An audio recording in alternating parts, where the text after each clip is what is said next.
देखिए एक और बेहतरीन क्वेश्चन देखते हैं PYQ में बच्चों। बहुत ही इंपॉर्टेंट क्वेश्चन ये होने वाला है, इस क्वेश्चन को आप कर सकते हो। तो इस क्वेश्चन को हम कैसे करते हैं, देखिए 4 की power n can never and with digit 0। हमें ये प्रूफ करना है कि 4 की पावर n और ये आपका कभी 0 पे खत्म ना हो, कभी 0 पे खत्म ना हो। सबसे पहली बात तो मैं इसका एक तरीका बताता हूं, where n is a natural number, जहां पे n नेचुरल नंबर है। जब भी आप 0 पे खत्म करोगे, जैसे कि मैं 10 ले लूं तो एंड विद डिजिट 0, इसकी जो एंड हो रही है 0 पे डिजिट एंड हो रही है, तो इसका अगर मैं प्राइम फैक्टराइजेशन करूं तो वो कितना आएगा 2 × 5। अगर मैं 100 ले लूं तो 100 का प्राइम फैक्टराइजेशन क्या आएगा 2 × 5 × 5। ठीक है, तो आप जरा देखो कि सारा जो प्राइम फैक्टराइजेशन है ना, ये 2 की पावर 2 × 5 की पावर 2, सारा प्राइम फैक्टराइजेशन 2 × 5 में अटका हुआ है। सारा फैक्टराइजेशन कहां अटका हुआ है 2 × 5 में, क्योंकि जब एंड डिजिट 0 से होगी। और हमें क्या प्रूफ करना है कि 4 की power n can never and with digit 0, 0 से कभी एंड नहीं होनी चाहिए, ऐसा प्रूफ करो, ऐसा प्रूफ करो। अगर मैं 1000 ले लूं तो इसका भी फैक्टर आपका 2 × 5 की पावर में जो भी पावर आएगी n इतना आएगा। तो कितना भी आप एंड डिजिट 0 से करो, 20 ले लो तो भी 5 आएगी, 30 ले लो तो भी 5 आएगी, 40 ले लो, 60 ले लो तो भी 5 आएगी। ठीक है, तो 2 × 5 की फैक्टराइजेशन में बनना चाहिए। तो आइए हम देखते हैं कि इसका कैसे बनेगा। देखिए सबसे पहले इसका मेन वो है टॉपिक है ना, तो सबसे पहले हम लिखेंगे प्राइम फैक्टराइजेशन ऑफ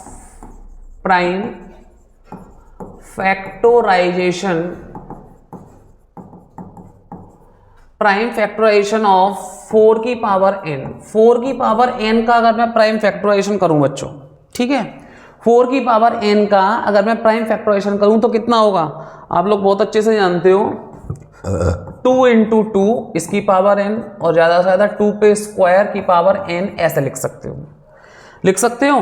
तो यहां पर आपको क्या मिल रहा है, here 5 is not in the prime factorisation, 5 is not in the prime factorisation.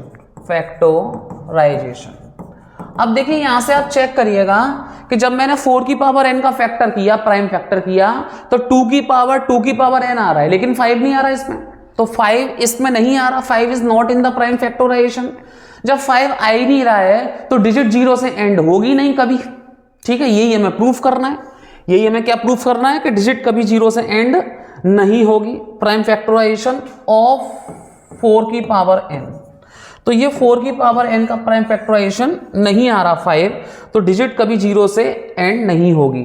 ठीक है, तो फॉर एनी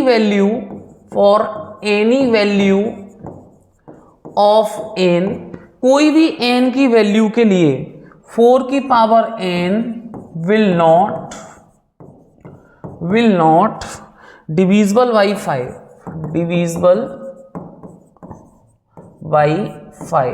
कोई भी n की वैल्यू के लिए कभी भी डिविजिबल बाई 5 से नहीं होगा। ठीक है, तो हम यहां पर लिख सकते हैं it should be divisible by, देखिए हम यहां पर लिख सकते हैं कि 4 की power n can never and with digit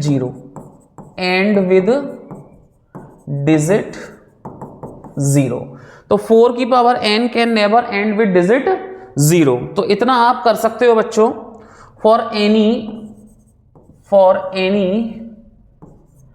natural number n, तो ये कभी आपकी डिजिट 0 से खत्म नहीं हो सकती। 0 से खत्म कब होगी, जब हमारा प्राइम फैक्टराइजेशन 2 × 5 की पावर में आ जाए। ठीक है, तो 2 × 5 की पावर में ये आ नहीं रहा, तो हम ये प्रूफ कर चुके हैं। ठीक है, तो इस तरह से हमारा ये क्वेश्चन प्रूफ हो गया है, हैंस प्रूफ। ये क्वेश्चन आपका 2 नंबर में आ सकता है, तो बराबर इसे नोट कर लीजिए बच्चों, नोट करिएगा।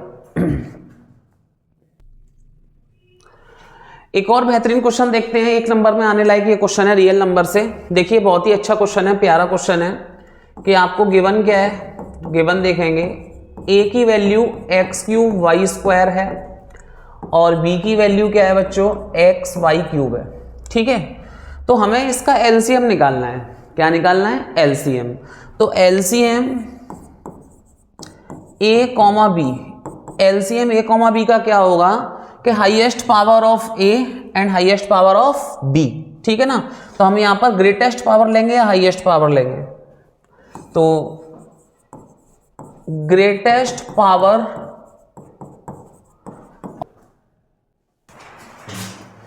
तो देखिए जो गिवन है, ए गिवन है, बी गिवन है, एलसीएम निकालना है हमें ए और बी का, तो इसमें greatest power of X and Y करेंगे। तो एक्स और वाई की ग्रेटेस्ट पावर कितनी है, एक्स क्यूब और वाई क्यूब। तो इस तरह से ग्रेटेस्ट पावर निकल जाती है तो हमारा एलसीएम आ जाता है। 1 नंबर में क्वेश्चन ये हमारा हो सकता है आराम से।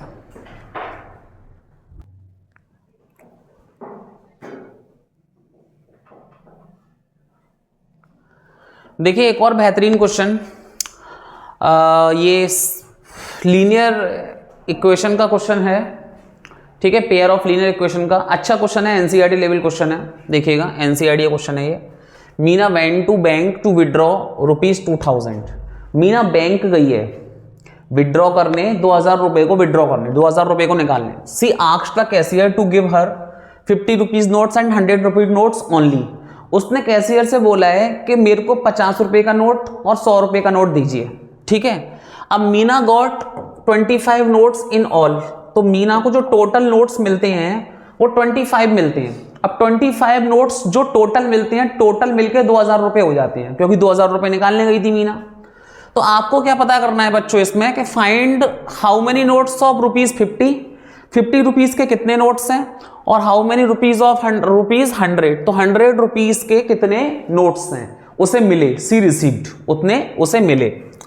तो देखिए आपको नहीं पता कि 50 रुपए के कितने नोट हैं, तो 50 रुपए के नोट को आप क्या करिएगा कि let the number of ₹50 notes be x, ठीक है, x नंबर है। सपोज करो कि 50 रुपए के नोट के कितने नंबर है, x। इसी तरह से number of ₹100 notes be y, तो ऐसे ही 100 रुपीज के नोट्स कितने हैं, y, ठीक है। तो आपके पास जो x रुपए के नोट हैं वो 50 रुपए के नोट हैं, वो x नंबर में, और 100 रुपीज के नोट्स हैं वो y नंबर में। अब मीना को यहां पे आप देखिएगा अकॉर्डिंग टू क्वेश्चन कि मीना को टोटल कितने नोट्स मिले हैं, 25 नोट्स मिले हैं, ठीक है। तो आप क्या करिएगा कि भाई x या तो 50 रुपए के नोट मिलेंगे, x क्या है 50 रुपए के नोट का नंबर, कि 10 नोट मिले हैं 50 रुपए के, कि 15 नोट मिले हैं 50 रुपए के, कि 20 नोट मिले हैं 50 रुपए के, प्लस y, दोनों नोट्स को प्लस करके उसको टोटल नोट्स मिले हैं 25। Equation first. और दूसरी इक्वेशन कैसे बनेगी बच्चों कि देखिए अगर उसे 10 नोट 50 रुपए के मिले हो, आप देखिएगा तो 10 का मल्टीप्लाई मैं 50 में करूंगा तो 500 रुपए उसे ऐसे हो गए। उसने कितने रुपए निकाले हैं, 2000 रुपए। और उसे अगर 15 नोट 100 रुपए के मिले हो, 15 नोट 100 रुपए के मिले हो तो कितने रुपए हो गए, 1500। तो 1500 500 2000 रुपए। तो इस तरह से यानी कि 50 का मल्टीप्लाई नंबर ऑफ नोट्स में करना है। तो नंबर ऑफ नोट्स कितने हैं, x, तो 50 into X plus 100 into Y, दोनों का जब टोटल करोगे तो टोटल उसे 2000 रुपए उसने कैशियर से निकाले। तो इस तरह से ये इक्वेशन बनने वाली है। तो सेकंड इक्वेशन और फर्स्ट इक्वेशन को आप लोग एलिमिनेट कर दीजिए। देखिए इसमें से मैं कॉमन ले लेता हूं 50, यहां पे बचा x plus 2y is equals to 2000, और देखिए 0 से 0 गया और 5 4 जा, ये गया 40 टाइम्स, तो x plus 2y is equals to 40। ये आपके पास सेकंड इक्वेशन हो गई। फर्स्ट और सेकंड इक्वेशन को आप एलिमिनेट कर दीजिए, आपको x पता चल जाएगा। x क्या है, 50 रुपए के नोट्स कितने नंबर में है, और y क्या है, 100 रुपए के नोट्स कितने नंबर में है, ठीक है ना, नंबर ऑफ नोट्स। तो आपको नंबर ऑफ नोट्स पता करने हैं। देखिएगा इसमें एलिमिनेट कर दीजिएगा, तो x plus Y is equals to 25 और x plus 2y is equals to 40। Minus minus minus, देखिए माइनस और प्लस ये कैंसिल, ये बचेगा माइनस का y, क्योंकि माइनस के 2y में से y जाएगा तो माइनस का y, और माइनस के 45 में से ये जाएगा, 40 में से ये जाएगा 25, तो माइनस का 15 बचेगा। तो y के जो नोट्स मिले हैं वो 15 मिले हैं, है ना, y के नोट्स मिले हैं वो कितने मिले हैं, 15। और आप अगर x के निकालना चाहें तो आप x के भी निकाल सकते हैं। इक्वेशन फर्स्ट में पुट कर दो, तो x plus 15 is equals to 25, तो x के मिल गई आपको 25 minus 15 is equals to 10 note. तो 10 नोट तो 50-50 के मिले और 100 नोट 15-15 के मिले। अगर आप इनको आंसर को आप रीचेक करना चाहते हो तो x में रख दीजिए 10, तो 10 इंटू 50 500, और y में रख दीजिए 15, तो 15 इंटू 100 1500, तो 1500 प्लस 500 इज इक्वल्स टू 2000। तो इस तरह से हमारा ये क्वेश्चन होने वाला है, देखते रहिए। एक और बेहतरीन क्वेश्चन देखते हैं। देखिए बहुत ही मजेदार क्वेश्चन है कि the monthly incomes of A and B are in the ratio. जो इनकम्स है ए और बी की वो रेशियो में है 8:7, और उनका एंड देयर एक्सपेंडिचर, और उनका जो एक्सपेंडिचर है वो 9:16 में है। अगर वो दोनों ही 5,000 रुपये महीने बचाते हैं, सेविंग करते हैं, तो आपका इनकम बताइए महीने की दोनों की अलग अलग, ए और बी की, और उनका एक्सपेंडिचर बताइए। तो देखिए इसमें कुछ नहीं करना, आप सबसे पहले क्या करो कि लेट द मंथली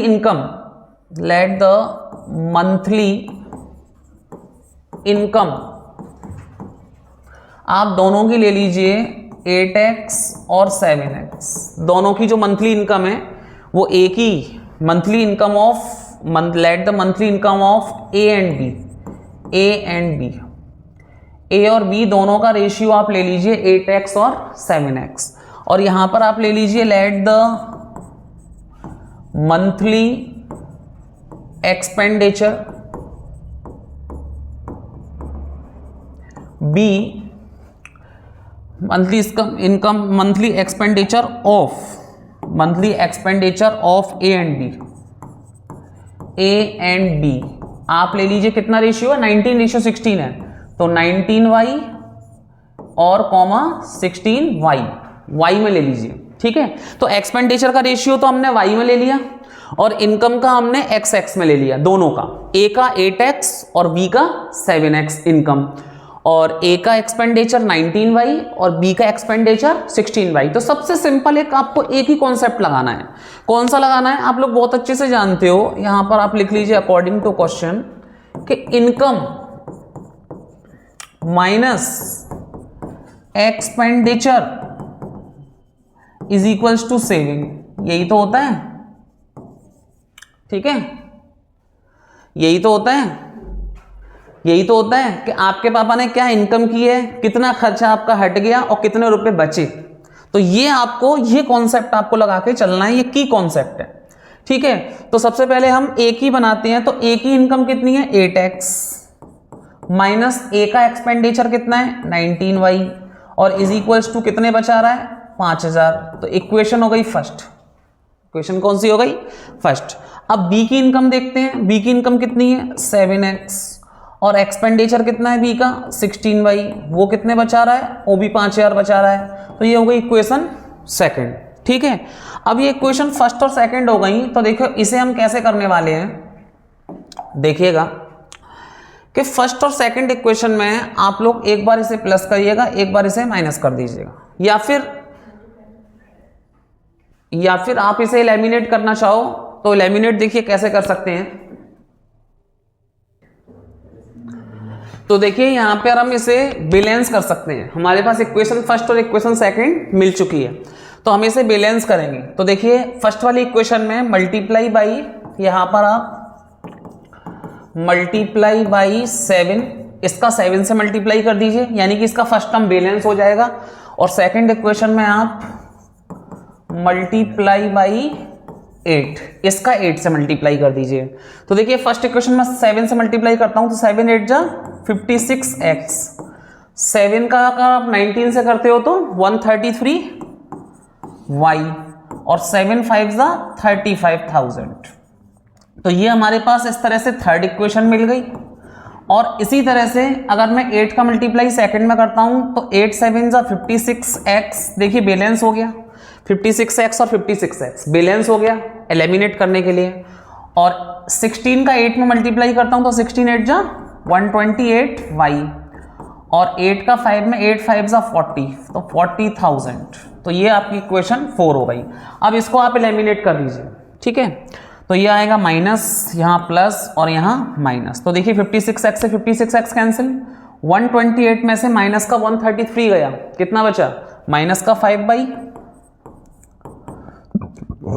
माइनस के 40,000 में से प्लस का 35,000 गया, तो कितना बचा? माइनस का 5,000। तो माइनस से माइनस कैंसिल, 5 10 जा, तो y का जो 5 10 जा 50, ठीक है। तो इतना आ गया, तो ये इतना आ गया y 1000। तो y की वैल्यू कितनी आई? 1000। अब यहां से आप x की वैल्यू निकाल सकते हो किसी भी इक्वेशन में पुट करके, ठीक है। इक्वेशन इन फर्स्ट में पुट कर दो, तो 8x माइनस 19 इंटू 1000 y की जगह पुट कर दिया मैंने, और इज इक्वल्स टू 5000। तो ये हो जाएगा 8x minus 19,000 is equals to 5000। 19,000 को उधर ले जाऊं तो 5000 प्लस का 19,000, तो ये हो जाएगा मेरे पास 24,000। 24,000 8x, 8 से गया 3 टाइम्स, तो x की वैल्यू हो गई 3000। तो इस तरह से मेरे को x की वैल्यू मिल गई 3000 और y की वैल्यू मिल गई 1000। अब मैं सबसे पहले इनकम, अब देखिए आप ऊपर देखिएगा कि इनकम क्या है, तो a की इनकम मैं साइड में बताने वाला हूं, साइड में देखिएगा, income of a, income of a।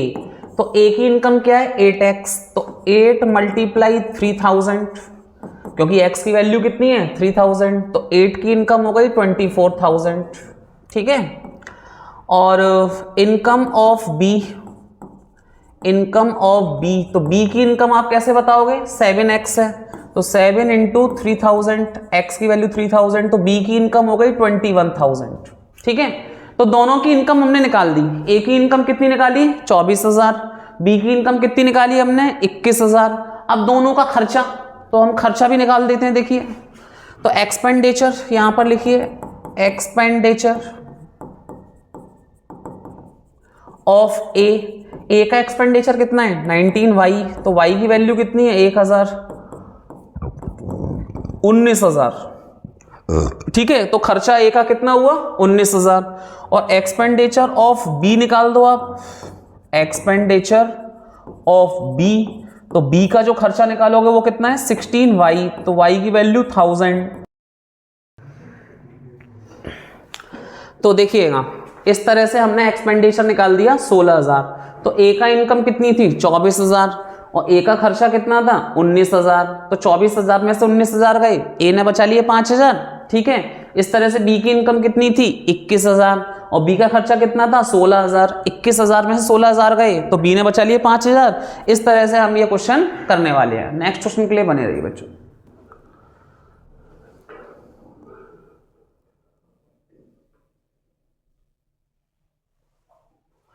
देखिए एक और मोस्ट इंपोर्टेंट क्वेश्चन देखते हैं कि alpha beta are the roots of the quadratic equation. ये आपके पास एक क्वाड्रेटिक इक्वेशन है, ठीक है ना। तो आपको जब इसका सॉल्यूशन करेंगे तो कैसे करेंगे? We have X square minus 7x plus 10 is equals to 0। ये मेरे पास एक क्वाड्रेटिक इक्वेशन है और इसके जो रूट्स हैं वो अल्फा और बीटा है, ठीक है। तो आप जब जानते हो तो मैं इसमें से जब सम ऑफ रूट्स निकालूंगा, सम ऑफ रूट्स, तो सम ऑफ रूट्स होता है alpha plus beta is equals to minus का b अपॉन a, ठीक है। तो b क्या है? -7। देखिए x का कोफिशिएंट, जो x का कोफिशिएंट है वो b होता है। तो b क्या है मेरे पास? -7, तो माइनस माइनस प्लस का 7 अपॉन a क्या है मेरे पास? 1, ठीक है। अब यहां से निकालूंगा मैं product of roots, product of roots, तो प्रोडक्ट ऑफ रूट्स हो जाएगा alpha beta c upon a। तो अल्फा बीटा क्या होता है? c अपॉन ए। c क्या है इसमें? 10, और a क्या है? 1। तो इस तरह से मेरे को ये एक क्वाड्रेटिक इक्वेशन से रूट्स आ गए, ठीक है। अब मेरे को जो क्वाड्रेटिक इक्वेशन बनानी है नई, न्यू, तो उसके रूट्स अल्फा स्क्वायर और बीटा स्क्वायर है। उसके रूट्स क्या है? अल्फा स्क्वायर और बीटा स्क्वायर। तो देखिए नई जब क्वाड्रेटिक इक्वेशन बनाओगे तो उसके लिए आपके पास इक्वेशन होती है एक्स स्क्वायर माइनस का alpha square plus beta square plus का अल्फा स्क्वायर बीटा स्क्वायर। ये आप रखने वाले हो इज इक्वल्स टू 0, ये आप रखने वाले हो, लेकिन आपको इसकी वैल्यू पता करनी पड़ेगी और इसकी वैल्यू पता करनी पड़ेगी, तब जाके आपको एक नई क्वाड्रेटिक इक्वेशन मिलेगी। तो देखिए नई वाली क्वाड्रेटिक इक्वेशन के लिए सम ऑफ रूट्स, ठीक है ना, तो sum of roots new quadratic equation के लिए, तो देखिए alpha square plus beta square, इसके सम ऑफ रूट्स क्या होंगे, alpha square plus beta square.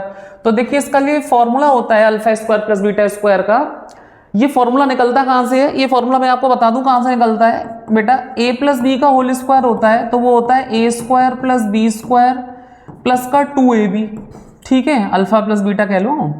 तो यहां से a प्लस बी का होल स्क्वायर माइनस का, इसे मैं इधर शिफ्ट कर दूं तो 2 अल्फा बीटा इधर आ जाएगा, तो alpha square plus beta square, इसकी वैल्यू आ गई मेरे पास, अल्फा प्लस बीटा का होल स्क्वायर माइनस का 2 अल्फा बीटा, तो मैं इसकी जगह क्या रख दूंगा, अल्फा प्लस बीटा का होल स्क्वायर माइनस का 2 अल्फा बीटा, ये रख दिया मैंने, ठीक है। चलिए इसे मिटाता हूं मैं। अब देखिए यहां से देखिए अल्फा प्लस बीटा हमारे पास कितना है 7, तो यहां पे रखिए 7 का स्क्वायर, और 2 अल्फा बीटा कितना है मेरे पास 10, यहां रखिए 10, तो ये हो जाएगा 49 माइनस का 20, और 49 में से 20 जाएगा तो कितना बचेगा 29, ठीक है, तो ये मेरे पास क्या आया 29। अब अल्फा बीटा का square, alpha square beta square, तो इसे अल्फा बीटा का होल स्क्वायर लिख सकता हूं, ठीक है। तो अल्फा बीटा कितना है मेरे पास 10, तो 10 का स्क्वायर कितना हो जाएगा 100। तो दूसरा रूट्स क्या है, प्रोडक्ट ऑफ रूट्स, पहला रूट्स है सम ऑफ रूट्स, दूसरा है प्रोडक्ट ऑफ रूट्स, इसका निकला 29, इसका निकला 100। आप इक्वेशन में पुट कर दीजिए, देखिए इक्वेशन कैसे बनेगी, x square minus alpha square plus beta square कितना है 29x, यहाँ x आता है x, 29x प्लस यहाँ आ जाएगा 100, तो इस तरह से मेरे पास ये इक्वेशन बन जाएगी, ठीक है, नोट करिएगा।